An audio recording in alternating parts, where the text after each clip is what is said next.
Buenas tardes, mi nombre es Isabel Maldonado, soy médico pediatra del Hospital de Puerto Montt y vengo a presentarles sobre la infección urinaria en pediatría, las recomendaciones actuales. Los objetivos de esta presentación son conocer las definiciones de la infección urinaria, poder entregar herramientas para identificar precozmente a los pacientes y así poder brindarles un tratamiento adecuado en el momento oportuno, disminuyendo la variabilidad que existe actualmente en el manejo de la patología, identificar a los pacientes que requieren mayor estudio imagenológico o estudio complementario y entregar pautas de seguimiento y derivación a especialidad. Para esto seguiremos la siguiente hoja de ruta. La infección del tracto urinario es una de las infecciones bacterianas más frecuentes en lactantes y en escolares. En los últimos años ha cambiado el curso clínico de la infección urinaria clásica. Existe una mayor disponibilidad de antibióticos, un mayor conocimiento y mejores estudios, mejores métodos diagnósticos, mejor calidad de la atención y por tanto y también mejor acceso a la salud, con también mejor conocimiento de los mecanismos de daño de cicatrices renales, demostrando que la mayoría de los niños con ITU no tienen complicaciones a largo plazo. Entonces, para esto se realizó una guía mediante una búsqueda actualizada de la literatura con distintas bases de datos y población objetivo de lactantes desde un mes hasta pacientes hasta 18 años que no tienen otros factores de riesgo. Por lo tanto, se excluyen de esta guía los pacientes que tienen, por ejemplo, cálculos urinarios, vejigas neurogénicas, inmunosuprimidos, etc. Solo los pacientes que no tienen otros factores. Con respecto a la epidemiología, la infección del tracto urinario, como vimos anteriormente, es una de las infecciones bacterianas más frecuentes en la edad escolar. Cuando vamos a revisar estudios retrospectivos y preguntamos antecedentes de infección urinaria, podemos identificar que 1 de 10 niñas y 1 de 30 niños han tenido al menos algún episodio de infección urinaria a los 16 años. En menores de 2 años, el 2,1% de las niñas y 2,2% de los niños han presentado al menos un episodio de infección urinaria sin haber diferencias por sexo entre hombres y mujeres, pero sí la prevalencia de ITU varía con la edad, el sexo y la presencia o no de circuncisión, siendo mayor en niñas menores de 1 año y lactantes menores también, hombres no circuncidados. Cuando vamos a buscar a los niños que tienen menos de 2 años y tienen fiebre sin otro foco identificado, un 7% de estos van a corresponder a infección del tracto urinario y sabemos que el primer episodio de infección urinaria aumenta el riesgo de recurrencia, principalmente en los menores de 1 año, en un 30% de los pacientes, y de estos el 90% recurre durante el primer año de evolución, y también sabemos que la incidencia de ITU recurrente en tracto urinario normal llega hasta un 40%, y no quiere decir que haya una malformación asociada. Existen factores de riesgo de recurrencia, por ejemplo, que el primer episodio de infección urinaria sea antes de los 6 meses de edad, que exista historia familiar de infección urinaria, que haya un reflujo vésico-ureteral dilatado, grados severos, moderados severos, o que exista una disfunción vejiga-intestino. Todo esto predispone a los pacientes a tener más riesgo de recurrencia. La infección del tracto urinario es una colonización bacteriana del tracto urinario que puede comprometer desde la vejiga hasta el parénquima renal, asociado además a leucocituria y sintomatología clínica variable. Dependiendo de la localización, podemos dividirla en ITU baja o ITU alta. La ITU baja está limitada a la vejiga y la uretra y los síntomas son producidos principalmente por irritación vesical, ya sea disuria, poliaquiuria, urgencia miccional y dolor suprapúbico en los niños más grandes que lo pueden referir. Y la ITU alta o la pielonefritis aguda afecta el parénquima renal. En los lactantes principalmente, que no nos pueden dar mucha orientación sobre los síntomas que están teniendo, el principal síntoma que van a tener es fiebre y también pueden haber otros síntomas más inespecíficos como dolor abdominal, vómitos y irritabilidad. El dolor lumbar aparece en los niños que ya pueden localizar el dolor y que pueden referirnos dónde presentan la sintomatología. Una entidad que es importante conocer porque no haremos tratamiento ni tomaremos conducta activa con respecto a esto es la bacteriuria asintomática. Es la presencia de bacterias en orina en un recuento significativo pero que no hay síntomas asociados. Puede o no haber leucocituria y esto ocurre principalmente en niñas escolares. La definición de itus recurrente se toma en un año de evolución con 3 o más itus bajas, 2 o más pielonefritis aguda y una pielonefritis aguda más una itu baja.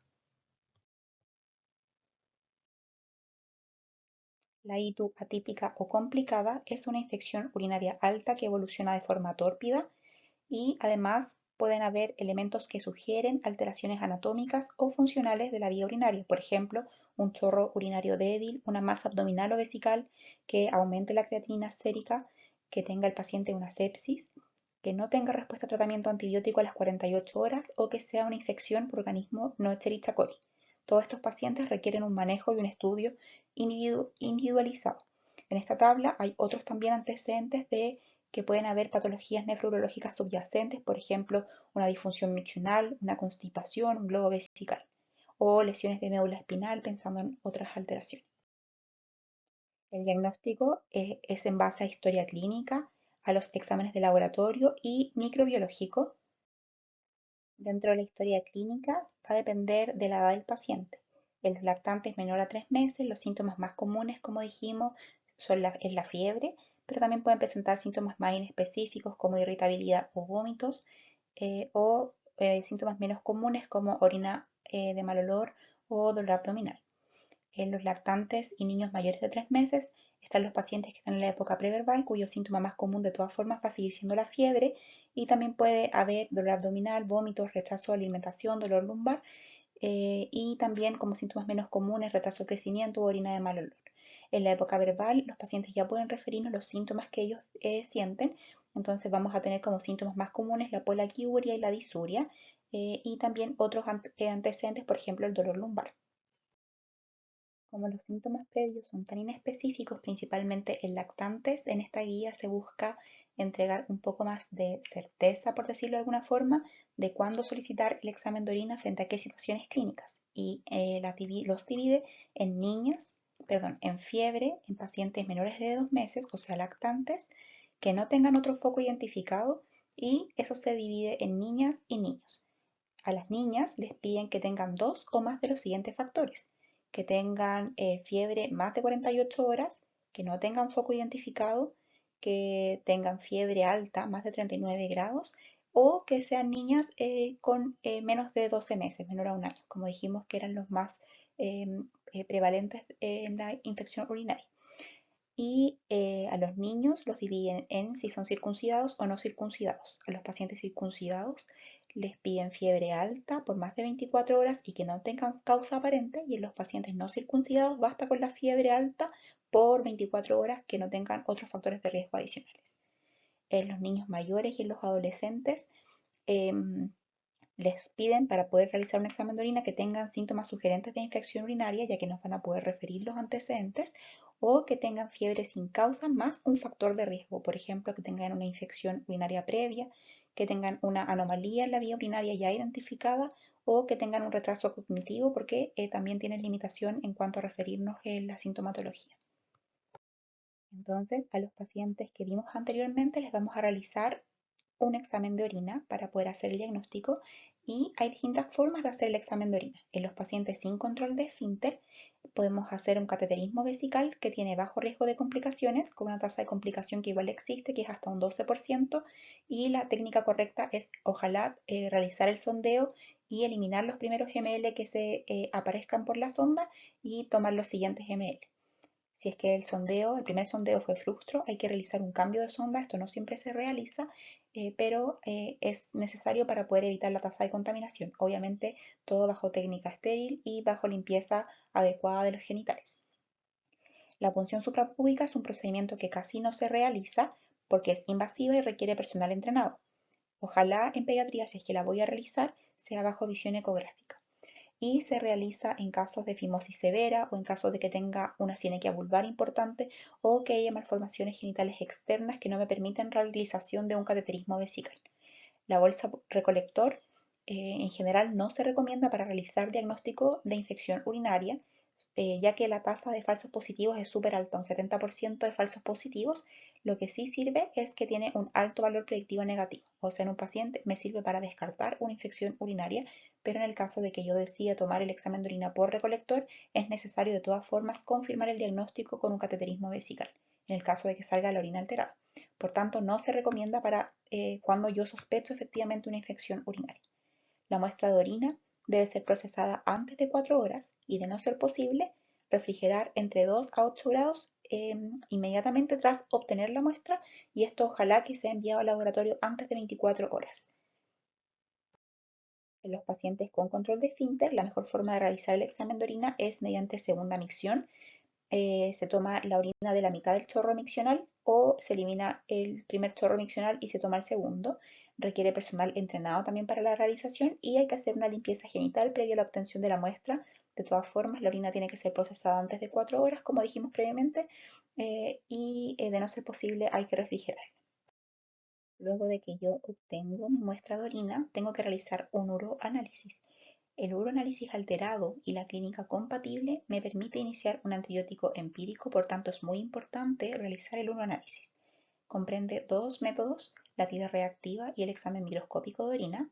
Dentro de la tira reactiva tenemos los nitritos, que tienen alta especificidad pero baja sensibilidad. ¿Y esto porque para que las bacterias conviertan los nitratos de la dieta a nitritos, requieren por lo menos 4 horas de permanencia de la orina en la vejiga. Por lo tanto, esto es especialmente poco útil en los pacientes lactantes menores, donde tienen una alta frecuencia de orina y probablemente no alcancen a procesar las bacterias los nitratos de la dieta. Y también comprende los leucocitos esterasas. Cuando ambos están alterados, tiene una sensibilidad del 93% y una especificidad del 72%. El examen existen falsos negativos de nitritos, como dijimos, que son los lactantes y niños pequeños que tienen el vaciamiento vesical rápido. También ITU, infección urinaria por patógenos que no reducen nitratos, por ejemplo la pseudomonas, el enterococo, el estáfilo, no reducen los nitratos, por lo tanto no me sirven ahí para identificar esas infecciones. La cándida tampoco me sirve. Entonces tengo también el examen microscópico de orina, que es el sedimento urinario, y esto analiza la presencia de leucocitos y las bacterias en la orina. La leucocituria es significativa cuando son más de 10 leucocitos por milímetro cúbico en orina no centrifugada o más de 5 leucocitos por campo en orina centrifugada. Siempre realizar, ojalá, examen microscópico completo en los lactantes, porque como dijimos, tienen falsos negativos en la tira reactiva y alta frecuencia de infecciones urinarias en fiebre sin foco. Por tanto, hay que realizarlo.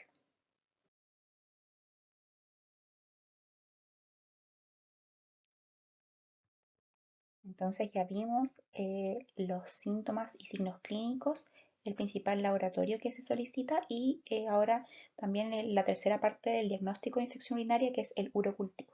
Dependiendo del método de obtención, existen distintos recuentos que nos van a permitir hacer el diagnóstico. La punción suprapúbica basta con una unidad formadora de colonia para poder realizar el diagnóstico de infección urinaria. En el cateterismo vesical se puso como corte el 50.000 unidades formadoras de colonia por ml, pero si las clínicas sugerentes aceptan recuentos menores, entre 10.000 y 50.000, es decir, si hay síntomas clínicos y además tengo el uroanálisis alterado. En el caso de la orina por segunda micción, requerimos más de 100.000 unidades formadoras de colonia, también en el caso de la bolsa recolectora. Se sugiere contaminación de la muestra cuando es tomada por bolsa recolectora. Recuerden que tiene altas tasas de contaminación cuando hay más de un microorganismo o hay comensales de la piel, cuando hay recuentos menores a los que nos sirven para realizar el diagnóstico o cuando el urocultivo está positivo y no hay leucocituria asociada. Existen otros exámenes que nos orientan o nos ayudan a los diagnósticos, principalmente a la localización de la infección urinaria, por ejemplo el hemograma, la VHS, la PCR, procalcitonina o reactantes de fase aguda, que nos orientan más a una infección urinaria alta en el caso de que estén elevados. Sin embargo, estos exámenes no influyen en el tratamiento antibiótico que voy a elegir, ni tampoco si voy a iniciar o no el tratamiento antibiótico, por lo tanto, no es imprescindible su realización de rutina.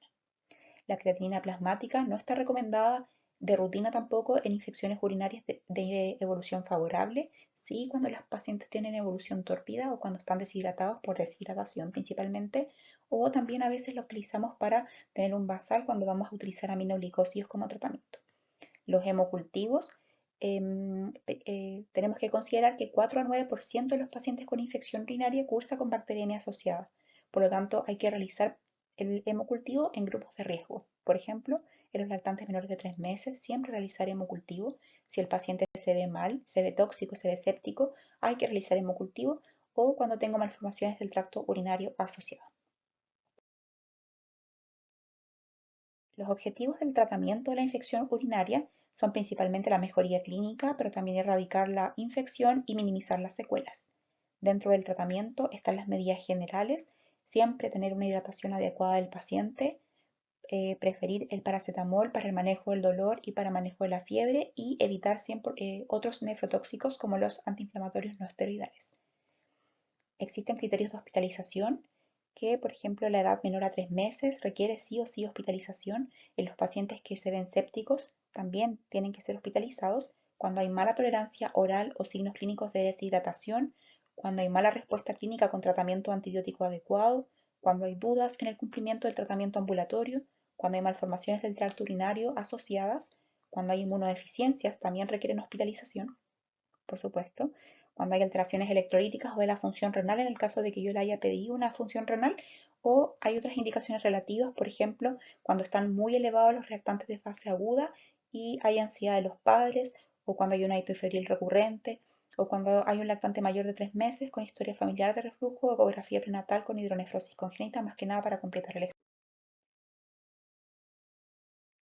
El tratamiento antibiótico empírico que voy a elegir va a depender si es que es una infección urinaria baja o una infección urinaria alta. En las infecciones urinarias bajas, la duración del tratamiento antibiótico es de 3 a 4 días.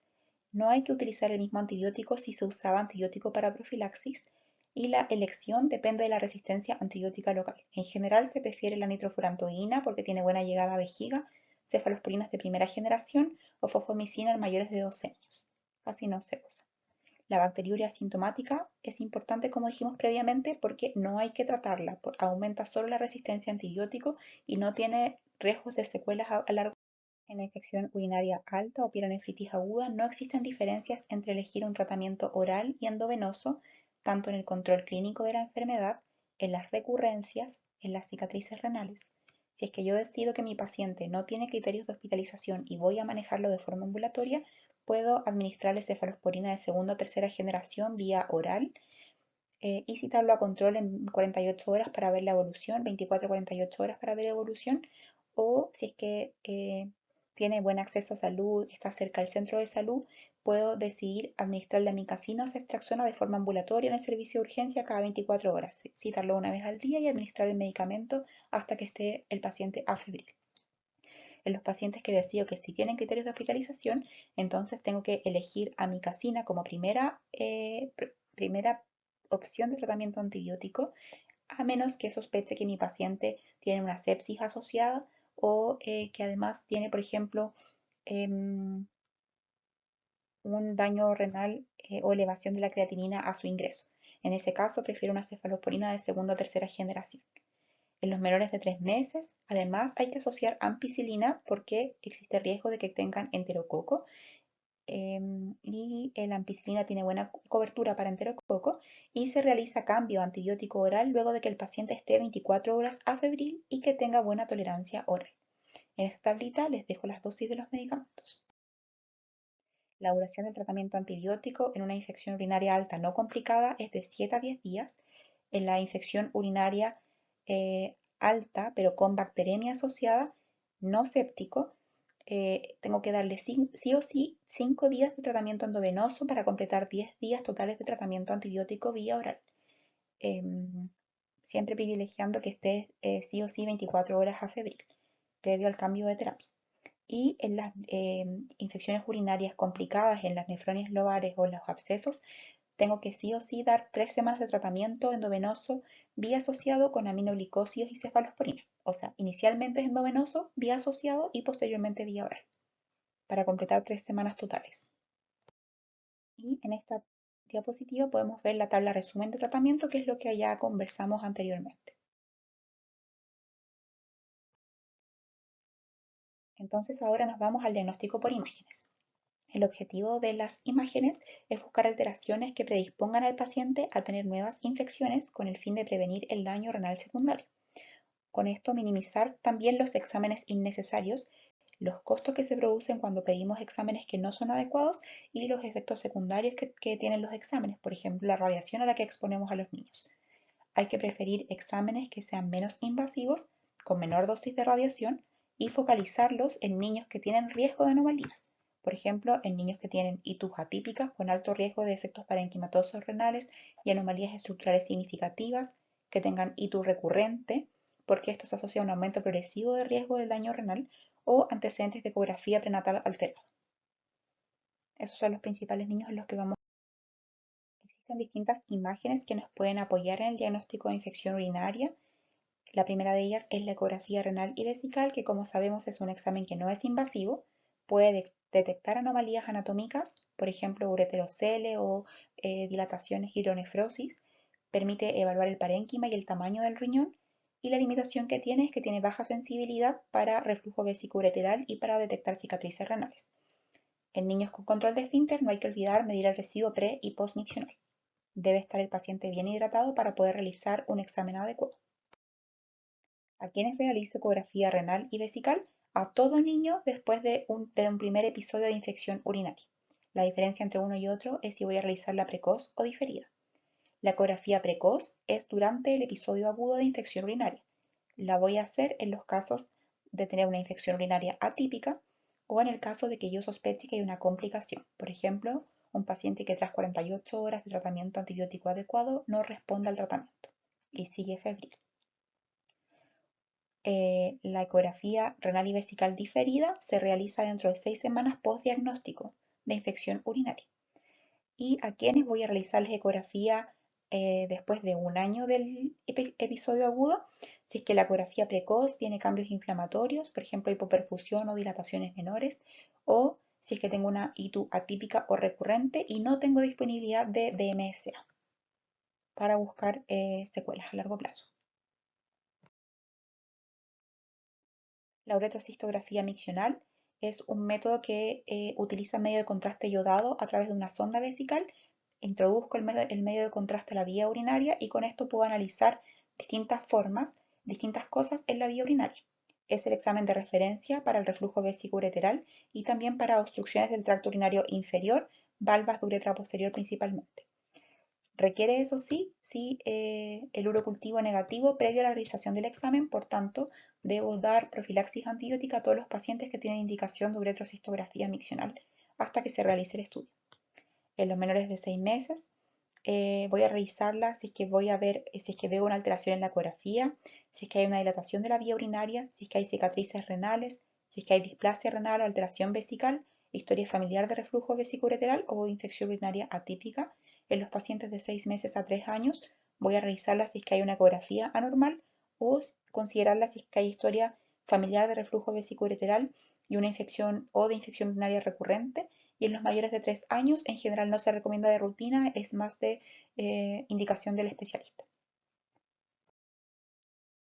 El scintigrama renal por TMSA permite identificar defectos en el parénquima renal.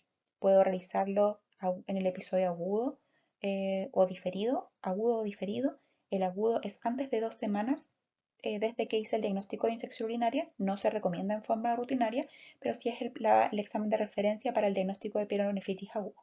No está recomendado de forma rutinaria. ¿Y cuándo hacerlo diferido? Diferido es a los 12 meses posterior al diagnóstico. Se realiza en los pacientes que tienen infección urinaria atípica menor de 3 años o infecciones urinarias recurrentes o en el caso de que tenga hallazgos patológicos en los estudios previos y es la prueba de referencia, el examen de referencia para los diagnósticos de cicatrices renales.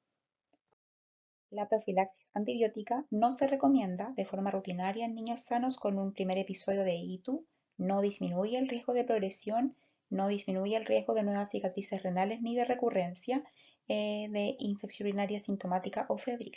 Sí está indicado en lactantes que tengan indicación de realizarse una uretrocistografía previo a la realización del examen y a esta evaluación con el resultado del examen, en el caso de que haya dilatación de la vía urinaria con sospecha de obstrucción hasta que se confirme el diagnóstico y se realice un tratamiento oportuno, en los niños que tienen reflujo vesicoureteral 3 a 5 durante un año o hasta reevaluación con una electrocistografía, y en lactantes y niños con hito recurrente mientras se resuelve la causa. La profilaxis antibiótica no disminuye el riesgo de progresión o nuevas cicatrices renales, no disminuye el riesgo de recurrencia de hito sintomática o febril, pero sí aumenta el riesgo 3 veces de resistencia bacteriana. Por tanto, hay que identificar bien a los pacientes a quien administrar la profilaxis. Las dosis de profilaxis están en esta tablita de aquí abajo. El seguimiento post-infección urinaria. Antiguamente se creía que había que realizar urocultivo de salida del tratamiento. Actualmente se sabe que no hay que realizar urocultivo de control ni tampoco intratratamiento si es que la evolución del niño es favorable. Los pacientes con infección urinaria alta que tengan cicatrices renales pequeñas o unilaterales requieren seguimiento por especialidad o por pediatra si es que tienen historia familiar o factor de riesgo de hipertensión arterial. Si hay evidencia de daño renal, se recomienda hacer seguimiento con antropometría, peso y talla, medición de la presión arterial, orina completa e índice microalbuminario creatininuria o proteinuria creatininuria cada un año. ¿Cuándo derivar a nefrólogo? En los casos de hito recurrente, en los casos de infección urinaria atípica, cuando hay un reflujo vesicoureteral dilatado u otras alteraciones anatómicas, cuando hay trastornos miccionales asociados, cuando hay daño renal permanente confirmado en estudio por imagen o laboratorio, con proteinuria positiva, aumento de la creatinina, hipertensión arterial, cuando hay retraso del crecimiento, retraso de falla de Medro en el fondo, antecedentes familiares de enfermedad renal crónica, cuando hay ansiedad familiar o imposibilidad de realizar un estudio adecuado en la atención primaria. Para concluir entonces la presentación, la infección del tracto urinario alta debe sospecharse y buscarse activamente, principalmente en lactantes porque presentan síntomas inespecíficos. El diagnóstico es clínico, de laboratorio y microbiológico. El tratamiento oportuno reduce el riesgo de complicaciones a largo plazo. En las nuevas guías, dado la nueva evidencia disponible, se ha optimizado el uso de imágenes complementarias en los pacientes, minimizando exámenes innecesarios y exposición a radiación, y se requiere seguimiento por especialidad solo en casos específicos. Muchas gracias por su atención.